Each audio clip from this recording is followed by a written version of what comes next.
Salut, c'est Baptiste. Aujourd'hui, on va parler de l'entourage, de ton entourage, de tes proches, de ceux que tu côtoies tous les jours. Parce qu'il y a beaucoup de gens, alors c'est dans le domaine du développement personnel, qui te disent voilà, tu es la moyenne des 5 personnes que tu côtoies le plus, ou tu es la 6e personne.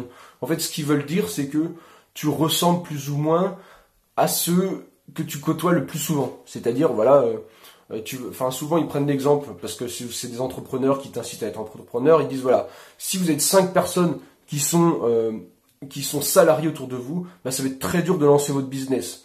Maintenant, ça marche aussi, je sais pas, par exemple, s'il y a 5 personnes qui sont en surpoids autour de toi, eh ben, il y a de grandes chances que tu seras en surpoids aussi. Enfin, si tu sais, s'il y a 5 personnes que tu vois tout le temps, tu es tout le temps avec eux qui sont en surpoids, eh ben, il y a de fortes chances que toi aussi tu sois en surpoids parce que tu vas trouver ça normal. Ce que tu vois le plus souvent, c'est des gens en surpoids, donc tu vas être en surpoids. Et c'est prouvé que pour la question du surpoids, c'est prouvé que l'environnement a beaucoup plus d'impact que la génétique. Tu vois, c'est si t'es voilà, si t'as une génétique qui te pousse à être en surpoids, et que t'es dans un environnement où t'as que des gens qui sont pas en surpoids, bah tu vas pas le devenir forcément. Par contre, si t'as pas forcément une génétique qui encourage ça, mais que t'es entouré de gens en surpoids, tu vas devenir, t'as beaucoup plus de chances d'être en surpoids. Donc ça, c'est vraiment un truc qui a été prouvé par la science parce que dans ce domaine-là, il y a plein d'études qui sont faites. Mais en gros, c'est ça, c'est que on est la moyenne des gens qui nous entourent. Et moi, j'ai une anecdote personnelle qui m'a bien fait me rendre compte de ça, c'est que j'étais parti, ça fait déjà plusieurs années, en Angleterre pour un voyage linguistique avec un pote. Donc on était que deux, et autour on était entouré d'anglais. Donc c'est-à-dire que la plupart du temps on était ensemble. Et j'ai remarqué en rien qu'une semaine, j'ai pris énormément de ces tics de langage. Donc les tics de langage, tu vois, c'est une manière de parler, c'est une manière de, je sais pas, arrondir peut-être certaines lettres, ou une manière de finir une phrase, une tonalité. Et donc tout ça, j'avais fini par le copier parce que justement, on parlait énormément, entre nous, du coup on parlait pas forcément anglais, mais entre nous en français, on parlait que tous les deux. Et donc j'avais pris tous ces tics de langage. Et ça m'a vraiment choqué quand je suis revenu, je me suis dit, wow, mais je parle comme lui, quoi. C'est un truc de ouf. Et du coup, je me suis dit, mais c'est impressionnant, quoi. C'est comme si j'avais fait copier-coller de sa manière de parler. Et en une semaine. Donc c'est pour dire que c'est vraiment puissant. Et là, ça marche avec les manières de parler, mais ça marche avec les manières de penser. Ça marche avec les manières de se comporter. Et c'est vrai que, moi, quand les mecs ils me disaient, voilà, en gros, détachez-vous des personnes que vous côtoyez tous les jours qui sont salariés et aller avec des entrepreneurs, du coup ça sera beaucoup plus facile d'entreprendre. Bon, le truc, moi ça n'a pas fonctionné, je suis toujours pas entrepreneur, mais en gros voilà, c'est comme ce que j'ai fait, je me suis concentré à écouter d'autres personnes, des conférences, des trucs, et en fait j'ai mis dans ma tête d'autres idées que ceux que je voyais tout autour. Et ça m'a permis de faire d'autres choses. Donc là, je regarde beaucoup de voyageurs, je voyage et tout, et je suis vraiment dans le mood de voyage, fourgon, machin, et je suis plus du tout en mode vie normale, vie traditionnelle, j'ai envie de dire. Traditionnelle, ce que tout le monde fait, quoi. Mais c'est vraiment hyper important de comprendre ça, parce qu'il suffit, par exemple, je sais pas, autour de toi, tout le monde fume. Et toi, tu te dis, moi, je veux arrêter de fumer. S'ils sont sans arrêt en train de fumer sous ton nez, tu sais, ça va être hyper compliqué. Alors que si tu dis, ok, moi j'arrête de fumer, je vais avec des gens qui fument jamais. Qui trouvent, ils ont pas de clope, ils ont pas de feu, ils fument jamais, point. Ça va être beaucoup plus facile parce que tu vas te dire, attends, je suis tout seul à fumer, donc, tu vois. Alors que si tu vas pas voir des clopes sans arrêt sous ton nez qui vont te tenter, quoi. Tu vas pas voir, tu vas être coupé de ça. Et donc, c'est beaucoup plus efficace que de faire, je sais pas, une thérapie sur je sais pas quoi, c'est-à-dire juste de couper, de plus voir ça, et de dire, les gens ils trouvent ça normal de pas fumer, donc pourquoi moi je fumerais, tu vois. Et en fait ça va t'aider, ça va vraiment t'aider. C'est vraiment l'idée de se mettre dans un mood. C'est pareil quand t'es sur les jeux vidéo, tu sais, tu contactes avec d'autres joueurs et tout, t'es sur la plateforme, tout le monde joue au même jeu, tu parles du truc, donc tu restes sur le truc. Et le fait de changer d'environnement, je sais pas, de parler avec d'autres qui s'intéressent pas du tout aux jeux vidéo, que pour eux c'est étranger, ils disent ouais c'est quoi ce truc là, quoi. Et du coup tu vas pas y repenser sans arrêt, tu vas pas tu vois, tu vas faire autre chose et tu vas plus y repenser. Donc c'est vraiment une idée de switcher d'environnement, switcher, alors je dis switcher, c'est un anglicisme, mais de vraiment changer, quoi, de transférer, je sais pas comment ça se traduit, C'est vraiment de complètement changer, de dérailler de cette voie-là, et de changer d'entourage. Alors, tu sais, c'est pas la peine de te couper de tout le monde, tu vois, parce que ça fait un peu le mec, vas-y, le truc secte, vas-y, regarde plus les autres, ils sont méchants, machin. C'est pas ça, c'est de réfléchir, dire, qu'est-ce que je veux, tel comportement, ok, bah je vais me mettre avec ceux qui font déjà tel comportement. Et comme ça, j'ai plus de chances d'avoir ce truc-là. Tu veux te mettre au sport et tout, eh ben, il y a un truc qui est prouvé, c'est efficace, tu te mets dans des groupes, tu t'inscris à des salles, enfin, le mieux, c'est, tu sais, de se mettre dans des groupes de personnes que tu sais, tu t'engages à aller à l'entraînement avec eux. Par exemple, tu dis, bah là, comme moi, quand j'étais au sport, au street workout, tous les samedis à 16h. Tous les samedis à 16h, on se retrouvait, et là, t'es hyper motivé, t'es avec tout le monde, les autres, ils t'encouragent et tout. Et donc, là, tu peux faire des trucs. Si tu te dis, moi, je vais faire du truc tout seul, je vais faire mon sport tout seul, machin, et je vais faire un peu quand je veux, au final, tu vas pas le faire, tu sais, parce que ça va te prendre la tête, et tu sais, t'as pas d'engagement des autres, et si tout le monde autour de toi ne fait pas de sport, et tu dis, moi, je vais faire du sport comme ça tout seul, c'est très dur, ton cerveau, il va pas capter, il va dire, mais attends, tu fais pas comme tout le monde, là. Alors que si t'es entouré de gens qui le font, bah, ça va être naturel de le faire. Donc, tu vois, c'est vraiment, l'entourage, c'est vraiment quelque chose d'hyper important, et tu peux le faire, justement, via YouTube. Moi, c'est comme ça que j'ai commencé, c'est-à-dire que, bah, au début, les entrepreneurs, tu sais, dans ma vie, enfin, je connais pas, tu vois, mes parents sont salariés, tout ça. Et enfin, j'allais voir ceux dans les entreprises pour leur demander comment ils avaient fait et tout quand j'allais en intérim. Mais sinon, je regardais sur Internet. Mais ça peut marcher avec n'importe quoi. Ça peut marcher avec les voyageurs. Tu regardes des voyageurs. Toi, je sais pas, tes parents, ils travaillent pas, enfin, ils voyagent pas. Tes copains et tout, il y a personne qui voyage. Et tu dis, moi, je voudrais voyager. Ah bah, je sais pas, commence à regarder des chaînes de gens qui voyagent et qui trouvent ça normal. Et du coup, tu vas être naturellement, tu vois, bah ok, le voyage, c'est ok, puis tu vas te mettre à voyager, tu vas peut-être prendre ton vélo, peut-être ta voiture, enfin, on s'en fout. Mais tu vois, tu vas être dans cette mentalité-là. Parce que les gens que tu vas regarder le plus, via des vidéos, ou en vrai, eh ben, ils vont voyager. Alors forcément, si tu voyages pas et que tu veux voir des gens qui voyagent, pour aller voir tout le temps, ça va être compliqué parce qu'ils vont partir.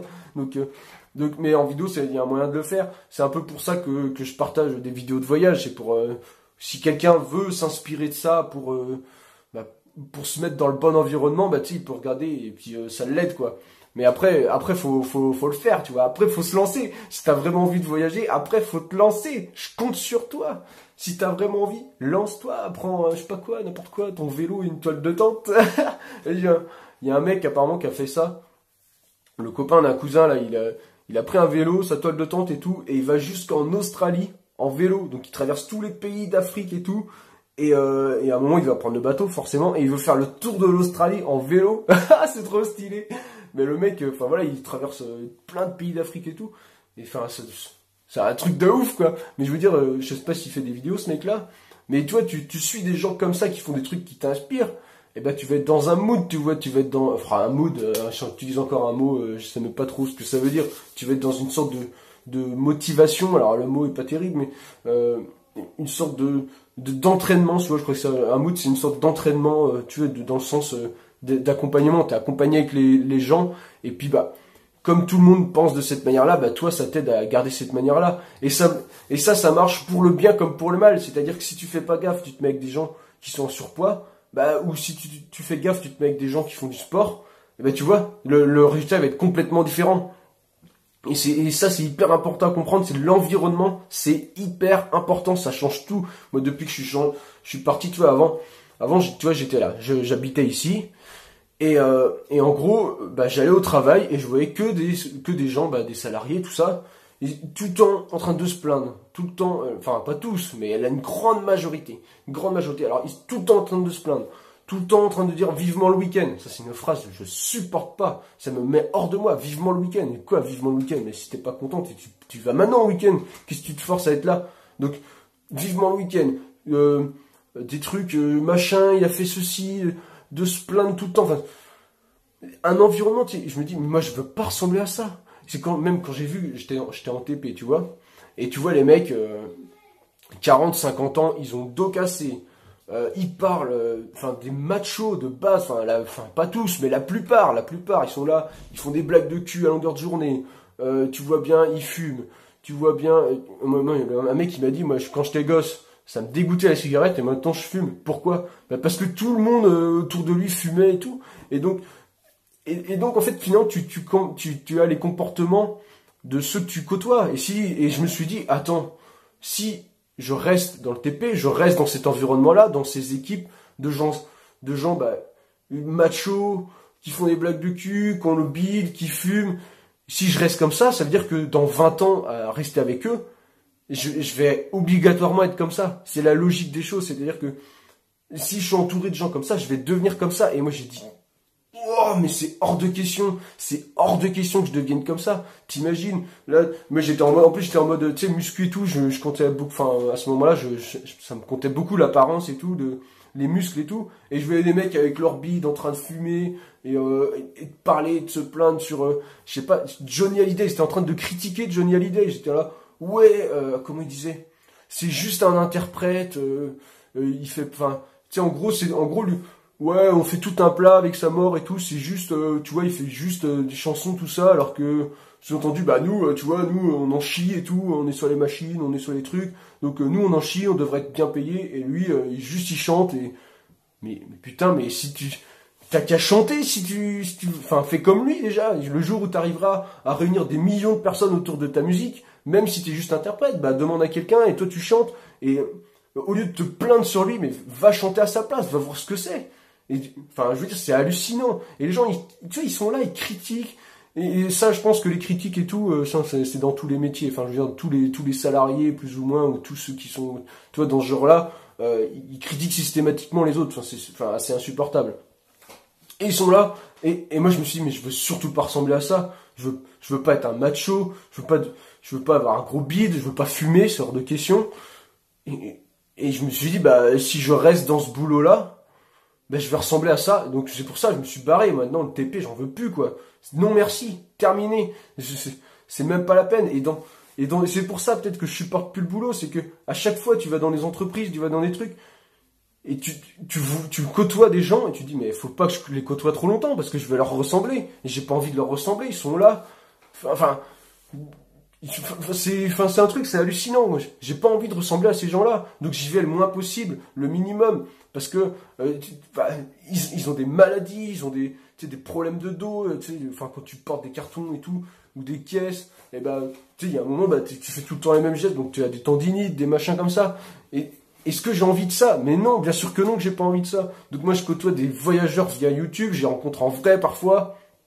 Et ça, c'est génial. Et je t'invite vraiment à te construire un environnement tu vois, de personnes à qui tu voudrais ressembler. Ou que leur vie, enfin, tu voudrais avoir le même genre de vie. Par exemple, tu veux être autonome sur ton terrain, bah, côtoie des gens qui ont un terrain et qui essayent d'être autonomes, qui ont leur potager, qui ont leur machin. Alors, d'abord sur YouTube, ensuite, essaye de les voir en vrai. Essaye je sais pas, dans ton quartier ou dans ta campagne et tout, essaye de trouver des gens qui ont peut-être un jardin, qui s'y connaissent vachement et tout.